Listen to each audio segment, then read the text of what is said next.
জোৰণীয়া যেনাকো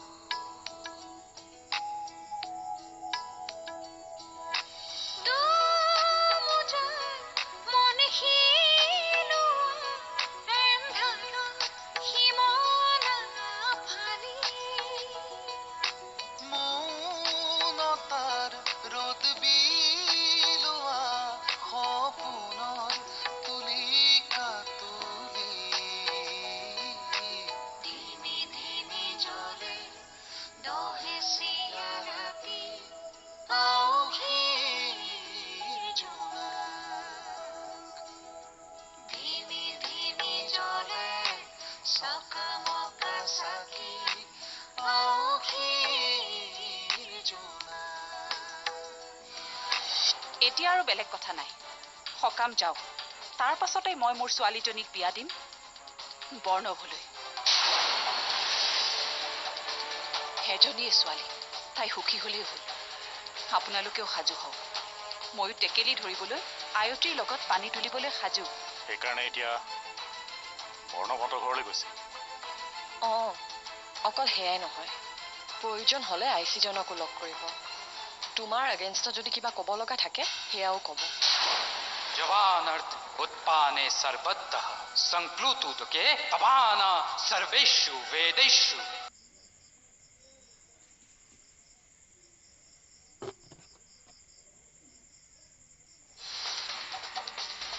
তাৰ মানে এই সকলোবোৰ কথা তোমাৰ ছোৱালীয়ে তোমাৰ আগত ক'লেই মোৰ ছোৱালী বুলি ক'লা যে তোমাৰ ছোৱালী নহয় নেকি আৰু শুনা মোৰ ছোৱালীৰ কাৰণে তাই দেউতাকৰ বেয়া এটা চিন্তা নকৰে আৰু কোনোবাই যদি দেউতাকৰ বিষয়ে বেয়াকে কয় তাই গাত লাগিবই দেউতাকৰ প্ৰতি থকা মৰমত অন্ধ হৈ আছে ঠিকেই কিন্তু যিদিনাখন দেউতাকৰ আচল ৰূপটো স্পষ্টকৈ দেখিব তেতিয়া ময়ো চাম দেউতাকৰ প্ৰতি মৰম শ্ৰদ্ধা কিমান থাকে তুমি কি ক'ব খুজিছা তুমি যি কৰিলা মই সকলোকে কৈছোৱেই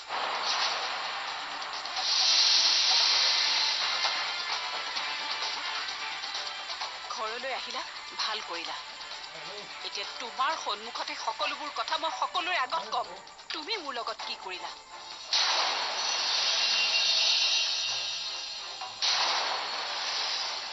নিজৰ কথাবোৰ থাকিবলৈকে যে পত্নীক কিডনেপ কৰাৰ মানসিকতাও তোমাৰ থাকিব পাৰে সেয়া সকলোৱে জানক তোমাৰ উচতনিত গৈয়ে তোমাৰ ছোৱালী আজি এখন ঘৰ ধ্বংস কৰিলেই আৰু কি ধ্বংস কৰাৰ মানসিকতা তোমাৰ আছে কোৱা অনু নিচিঞৰিবা তোমাৰ ৰঙা চকু আৰু ধমকি লৈ মই ভয় নকৰো সহ্য যিমানখিনিলৈ কৰিব লাগে কৰিলো এতিয়া মই মাত মাতিমেই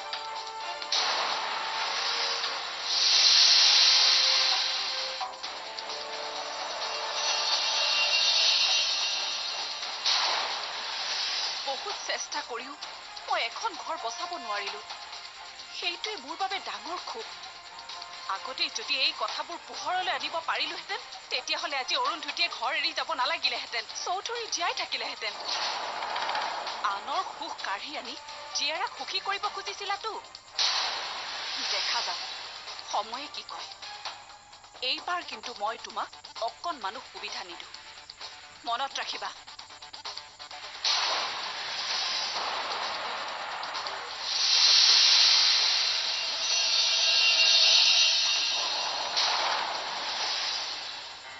ময়ূৰী নাৰ্ছিং হোমলৈ যোৱা নেকি হয় প্ৰদ্যুন্নদা ডক্টৰে ভণ্টিক অকণমান জুলীয়া কিবা খাব দিছে সেয়েহে বইল দালি অকণমানে ওটছ অকণমানে বনাই ল'লো এই নাৰ্ছিং হোমত এতিয়া কোন কোন আছে মই আহোঁতে নাৰ্ছ এগৰাকীকে দায়িত্ব দি থৈ আহিছিলোঁ এনেও মই আহোঁতে তাই অকণমান শুইছে ময়ূৰী তুমি গৈ দিয়া অলপ পাছত মই আৰু প্ৰদ্যুন্ন যাম তেতিয়া তুমি গুচি আহিব পাৰিবা ঠিক আছে মই গৈ থাকোঁ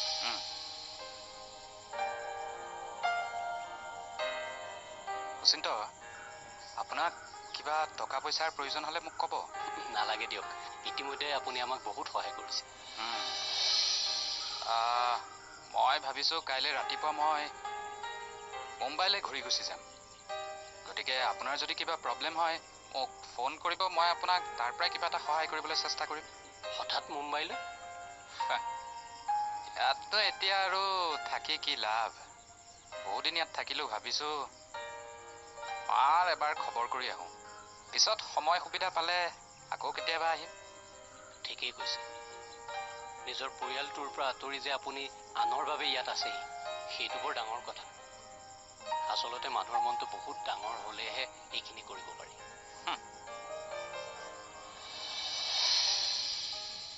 হেল্ল' এয়া চানমাৰী থানাতেই লাগিছে নহয় হয় হয় মই অনন্যা দুৱাৰে কৈছোঁ হয় অফিচাৰক ফোনটো দিয়কচোন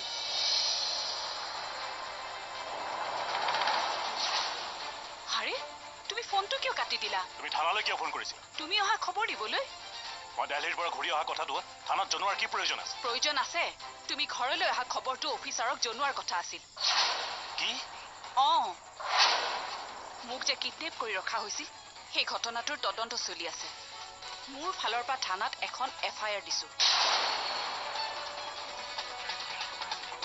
তুমি যে কামটো কৰিছিলা সেয়া মোৰ হাতত প্ৰমাণ আছে ঘটনাটোৰ লগত কোন কোন জড়িত আছে সেয়া মই উলিয়াব লাগিব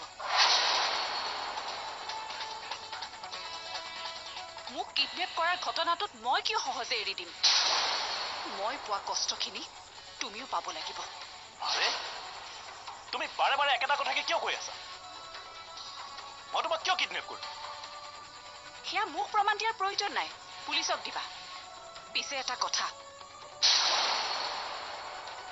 আকৌ কেছটো মেনেজ কৰি হাৰি যাম বুলি নাভাবিবা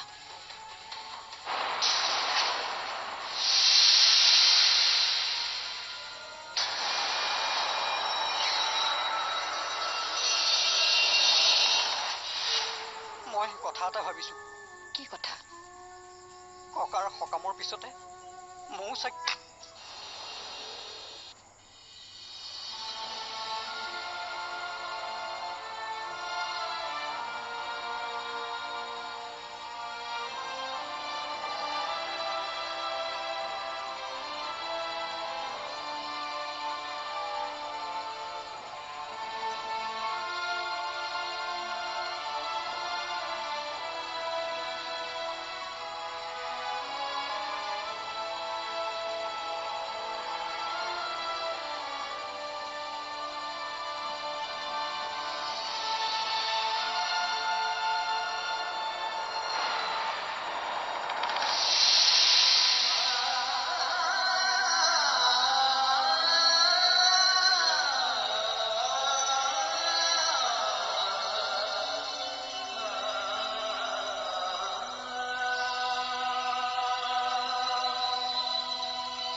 স্যাৰ বৰা কওকচোন অনন্যা দেউৰাই ফোন কৰিছিলে হয় নেকি কি কাৰণত নাজানো আপোনাক বিচাৰিছিলে কিন্তু মই আপোনাক মাতিব আহোঁ মানে তেওঁ ইফালে ফোনটো কাটিয়ে দিলে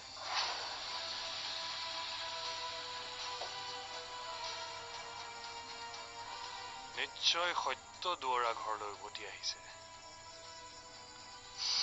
চৌধুৰী ঢুকুৱা খবৰটো আৰু অৰুন্ধতী দত্ত ঘৰৰ পৰা ওলাই যোৱা কথাটো গম পালে সত্য দুৱৰা দিল্লীৰ পৰা ঘৰলৈ উভতি আহিব পাৰে বুলি অনন্যা দুৱৰাই মোক ফোনত কথাটো কৈছে তেওঁ নিশ্চয় আজি ঘূৰি আহিছে হ'ব পাৰে ছাৰ মই তেওঁক আজিয়ে লগ পাবলৈ যাব লাগিব এইটোৱেই সুন্দৰ সুযোগ ইমান দিনৰ মূৰত ঘৰলৈ উভতি আহিছে এবাৰ মাত দি আহোঁ ভাল পাব হয় ছাৰ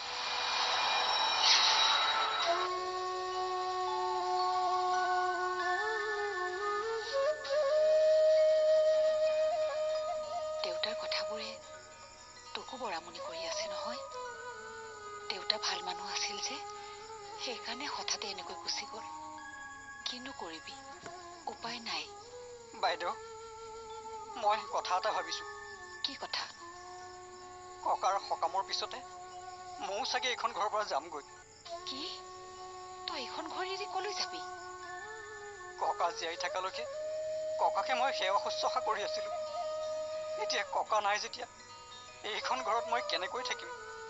তাৰমানে দেউতাৰ অবিহনে তই আমাক নিজৰ বুলি নাভাব?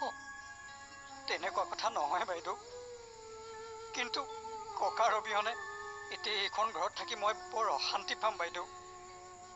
এনেও ককাই মোক কৈ গৈছিল যাতে ককাৰ মৃত্যুৰ সময়লৈকে মই এইখন ঘৰতেই থাকোঁ। গতিকে মই আপোনালোকক অনুৰোধ কৰিছোঁ বাইদেউ, মোক ইয়াৰ পৰা যাবলৈ অনুমতি দিয়ক। এনেও ককাই সাজি থৈ যোৱা সেই ঘৰখন এতিয়া ঘৰ হৈ থকা নাই। গতিকে মই ইয়াৰ পৰা যোৱাৰ বাহিৰে আৰু অন্য উপায় একো দেখা নাই বাইদেউ।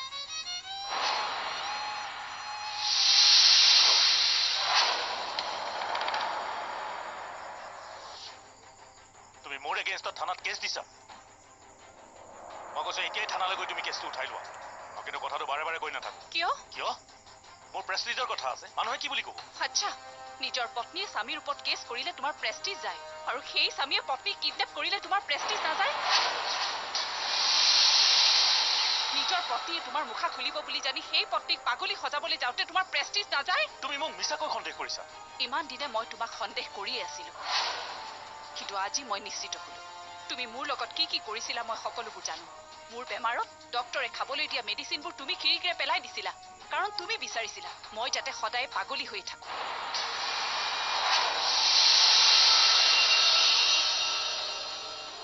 মই সকলোবোৰ কথা থানাৰ অফিচাৰক কৈছো। যিমানখিনি প্ৰমাণ লাগিলে কেছটো শক্তিশালী হয় সিমানখিনি প্ৰমাণ দিয়াৰ চেষ্টা কৰিছো। তুমি মোৰ পত্নী হৈ মোৰ ওপৰত কেছ দিবা আৰু মই সহ্য কৰি থাকিম? কেছটো উঠাই ল'বা নে নোলোৱা সেইটো কোৱা। ল'ম, কেছটো মই উঠাই ল'ম, কিন্তু তুমি মোৰ এটা চৰ্ত মানি ল'ব লাগিব।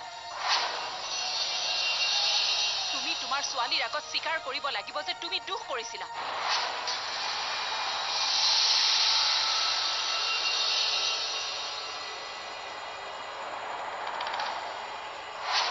কোৱা, পাৰিবানে? মই তোমাক কিডনেপ কৰিছিলো। তাত স্বীকাৰ কৰিবলগীয়া কিটো আছে? মোৰ ঘৰত থাকি মোৰ খাই তুমি মোৰে বিৰোধিতা কৰিবা? এয়া তুমি ভুলকৈ কৈছা। এয়া তোমাৰ ঘৰ নহয়, এয়া মাটি মোৰ দেউতাৰ। আজি তুমি যি বিজনেছ কৰিছা সেই বিজনেছ কৰোঁতে মোৰ দেউতাৰ পৰা তুমি বহুত টকা লৈছিলা। সেই কথা তুমি পাহৰিলো, মই পাহৰা নাই।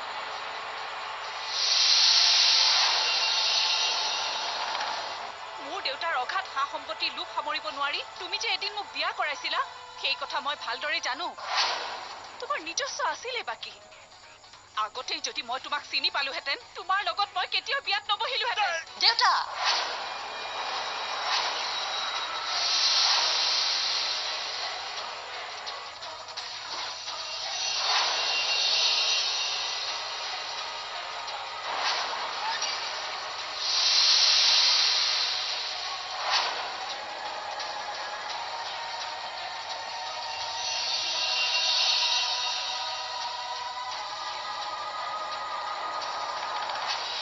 মই তোক অনুৰোধ কৰি দেউতাই এৰি গ'ল, অৰুন্ধতীয়েও ঘৰ এৰিলে।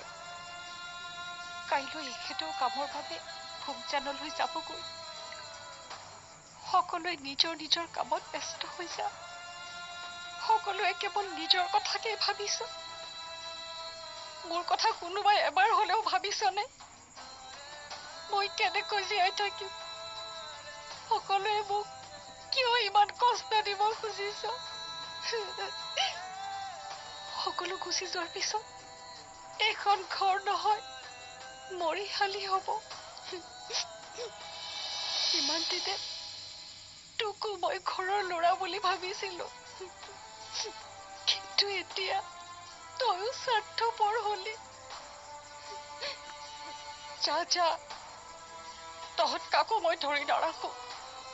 মোৰ কাৰণে কোনেও নিজৰ জীৱনটো শেষ কৰিব নালাগে। মোক কোনেও চাব নালাগে। সকাম যোৱাৰ পিছত বাবাকো মই মুম্বাইলৈ পঠিয়াই দিম। মই এইখন ঘৰত সকলোৱে থাকিম।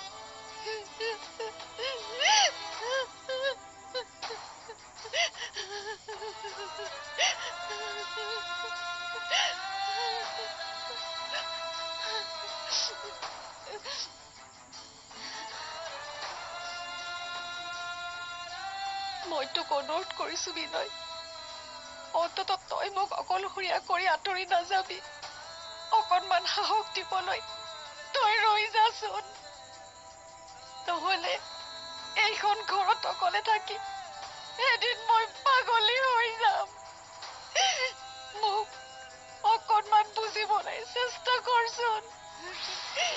মই তহঁতৰ শত্ৰু নহয় বিনয়। মোৰ লগত কিয় এনেকুৱা হৈছে? দেউতা, তুমি মাক সঁচাকৈ কিডনেপ কৰিছিলা? তাৰমানে মায়ে কোৱা কথাবোৰ সঁচা?